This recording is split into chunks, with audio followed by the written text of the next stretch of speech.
আসসালামু আলাইকুম। আশা করি সবাই ভালো আছেন। রমজানে ঈদে কম বেশি সবার বাসাতেই রোস্ট রান্না হয়ে থাকে, তাই আমি ঝটপট চলে এলাম আপনাদের জন্য রোস্ট রেসিপি নিয়ে। তো চলুন রোস্টের এই রেসিপিটা শুরু করা যাক।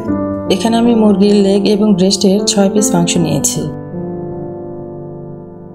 এবার আমি মাংসগুলোকে একটি কাঁটা চামচের সাহায্যে ফুটো ফুটো করে নিব, যাতে মাংসের ভেতরে মশলাগুলো খুব ভালোভাবে ঢোকে।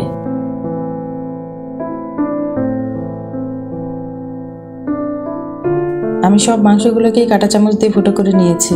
এবার এই মাংসগুলোতে 1 টেবিল চামচ লবণ ও 1 টেবিল চামচ আদার রস দিয়ে ম্যারিনেট করে রাখবো।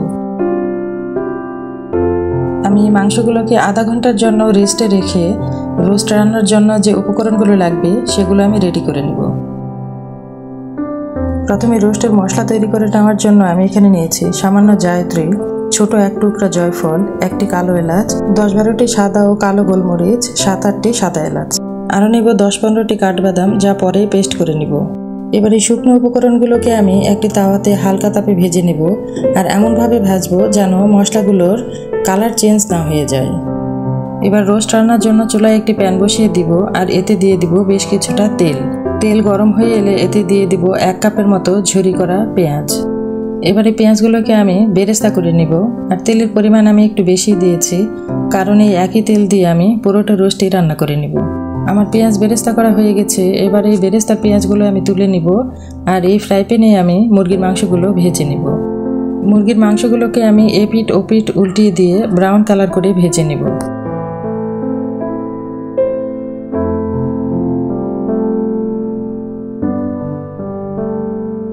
মুরগির মাংসগুলো ভাজা হলে তুলে নিয়ে এই প্যানে আমি দিয়ে দিব 2 টেবিল চামচ পেঁয়াজ বাটা।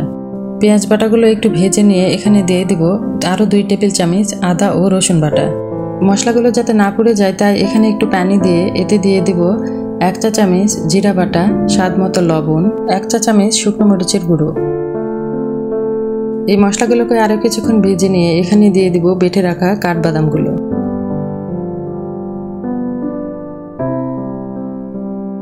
এখন এই সবগুলো মশলাকে আমি কষিয়ে নিব তেল বের হওয়া পর্যন্ত। দেখুন আমার মশলাগুলো থেকে তেল ছেড়ে দিয়েছে, আর এই পর্যায়ে আমি দিয়ে দিব 1/3 কাপ টক দই। টক দই দেওয়ার আগে খুব ভালোভাবে ফেটিয়ে নিতে হবে, তাছাড়া কিন্তু টক দই দেওয়ার পরে ছানা ছানা হয়ে থাকবে। এ পর্যায়ে দিয়ে দিব 1 টুকরো দারুচিনি ও গুঁড়ো করে রাখা রোস্টের মশলা। রোস্ট রান্নার ক্ষেত্রে মশলাগুলো কষে নেওয়া খুবই জরুরি, কারণ রোস্টের গ্রেভিটা এর উপরই নির্ভর করে। এবার মুরগির মাংস সেদ্ধ হতে যতটুকু পানি দরকার ঠিক ততটুকু পানি দিয়ে একটা বলক তুলে নিব। বলক উঠে এলে এখানে দিয়ে দিব মুরগির মাংসগুলো। মুরগির মাংসগুলোকে ঢাকনা দিয়ে ঢেকে কিছুক্ষণ রান্না করে নেব। রোস্টের গ্রেভিগুলো অর্ধেকটার মতো হয়ে এলে এতে দিয়ে দেব 3 টেবিল চামচ চিনি। আরও দিয়ে দেব 4-5টি ফালি করা কাঁচামরিচ ও 3 টেবিল চামচ গুঁড়ো দুধ। আর এই গুঁড়ো দুধ আপনারা সরাসরি না দিয়ে সামান্য একটু পানি দিয়ে একটি বাটিতে গুলেও দিতে পারেন। এবার এই রোস্টগুলোকে আমি আরও কিছুক্ষণ রান্না করে নিব।